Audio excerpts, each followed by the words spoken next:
السلام عليكم كلن وعن داود إسلام نعيب إلهان عمر ومدحوين بايدن كعصتي عرين كسابسن مسلimiinta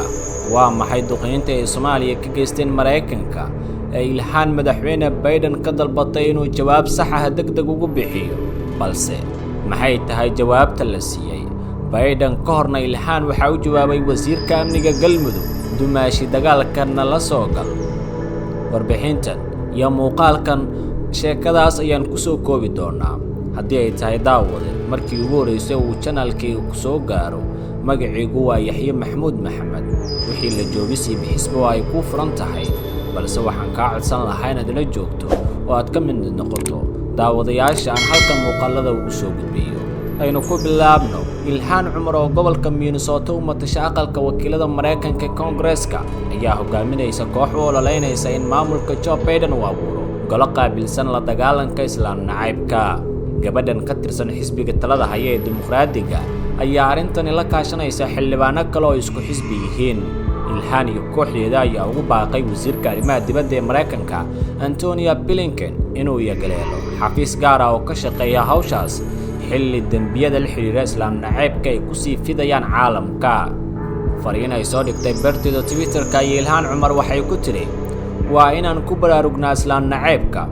waana inaan sameynaa wixii karaankeenna ah si aan u cirib tirno arrintaas waxay qayb ka noqon doontaa dadaalkan u sameynayno raadinta xurriyadda dhinaca diimaha ee caalamka iyo xuquuqda aadanaha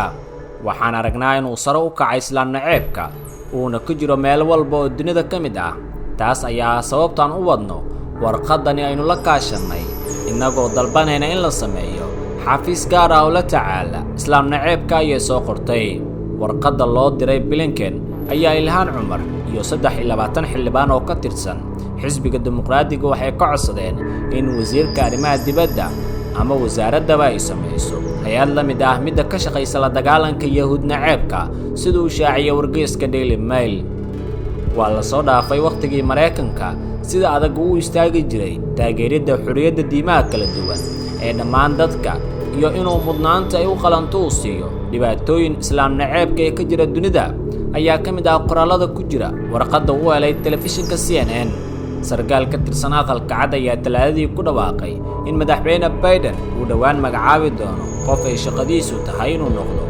danjiro si gaar ah ula socda isla markaana la dagaalama arrimaha la xiriira yahuud nacaybka kooxda dimuqraadiyiinta ee 22 xildhibaan ka kooban ayaa codsigooda diray isla maalintaas gudaheed shirjiraayid oo qabteen ay ku sharaxeen sida ay degdeg ugu doonayaan in la tixgeliyo dalabkooda xildhibaanadaas ayaa sidoo kale codsaday in Blinken uu sanad walba xogta dawladda iyo xuquuqda bini'aadamka ku soo daro macluumaadka ku saabsan tacdiyada dhinaca Islaam nacaybka Ilhaan oo ka mid ah saddexda xildhibaan ee muslimiinta ee aqalka wakiilada ku jira ayaa horkacaysa dadaalkan waxaana barbar taagan wakiilka matala gobolka Illinois John Schakowsky xildhibaanada kale ah Karen Bass Judy Chu iyo Jim McGovern ayaa sidoo kale saxiixay warqadda loo diray dawladda sidoo kalena waxaa qayb ka ah Rashida Tlaib oo ah haweeneyda labaad ee muslimka ee aqalka wakiilada ka tirsan Ilhaan Cumar oo gobolka Minnesota u matasha aqalka wakiilada Mareykanka ayaa dhinaca kale waxay Biden ka dalbatay inuu qiil u helo duqeyntii talaadada ay ka geysteen Soomaaliya taas oo maamulku ku andacooday in la beegsaday xubno loogu shakisan yahay inay ka tirsan yihiin Al-Shabaab waaxda gaashaandhigga Mareykanka ee Pentagon-ka ayaa xaqiijisay in duqeymo ka dhan ah Al-Shabaab ay jimcihii ka fulisay Soomaaliya howlgalkaas oo ka dhacay dowlad goboleedka Galmudug ayaa ah kii labaad ee toddobaad gudihiis lagu bartilmaameedsanayo kooxaha jihadoonka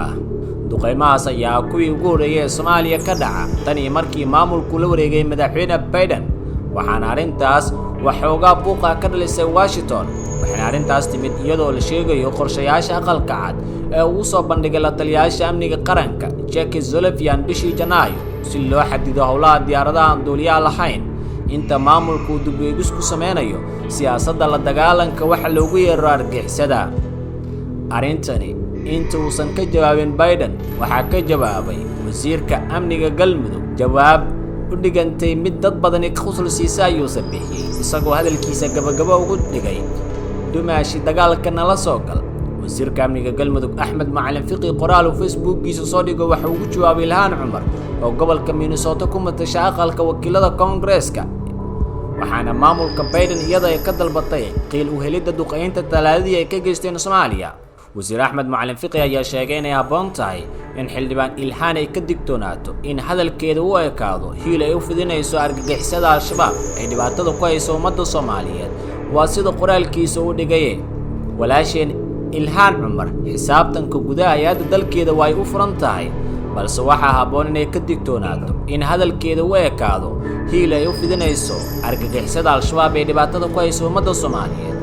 waxaan ku suganahay oo dul istaagay goobihii gantaalada ay ka hadlayso ay ku dhaceen waxaan argagixiso ahayn waxba kuma noqon gantaaladaas barakaysan waxay sababeen in la burburiyo goobihii laga soo abaabulay qaraxii lagu dilay taliyaashii qaybta 12aad iyo taliya ku-xigeenkii ururka danab ee Galmudug ka howlgala saraakiil shacab iyo sidoo kale khataro kale oo loo maleegay dadka deegaanka iyo ciidamada ku sugan aagga Bacadweyn ahayna xarunta lagu sameeyo qaraxyada la geliyo wadooyinka dadweynuhu isticmaalo oo dad shacab iyo dunya bay ku xiyooloobeen bishii Juun iyo July ayaan ku jirno gabadheena Ilhaan ma habboona inay afyaan u noqoto Al-Shabaab miyaysan ogeyn in 27 Juun 2021 dhowr iyo 30 qof oo shacab u badan in argagixisada ay ku xasuuqday wisil maxayse ku qancinaysaa ehelada dadkooda shabaab ay xasuuqeen mise Ilhaan waxay bixinaysaa ruqsad Al-Shabaab wax uu ku dili karo oo aan iyaga lagu dili karin ayuu hadalkiisa raaciyay hadalkiisa ayuu sidoo kale waxa uu daba dhigay waxaan ka mahadcelinayaa taageerida dhanka cirka ee ciidanka Mareykanku ay siinayaan dawladda Soomaaliya si gaar ah midda miraha la taaban karo keentay Galmudug ay ka wadaan toddobaadii la soo dhaafay Ilhaan waxa uu kuman inay taageerto howlgallada la dagaalanka argagixisada ee Soomaaliya sida wadajirka loogu wado haddii kalena iska aamustaa oo aysan godob ka galin dalkeedii iyo dadkeedii ay ka soo jeeday hadalkiisana waxa uu ku soo xiray dumaashi dagaalka nala soo gal taas oo hadalhayn badan dhalisay hagaag daawade muuqaalkani haddii laayo dhamaadka daawanaysay waxaan ka doonayaa inaad ka falceliso sidoo kalena asxaabtaada aad la wadaagto nabadgelyo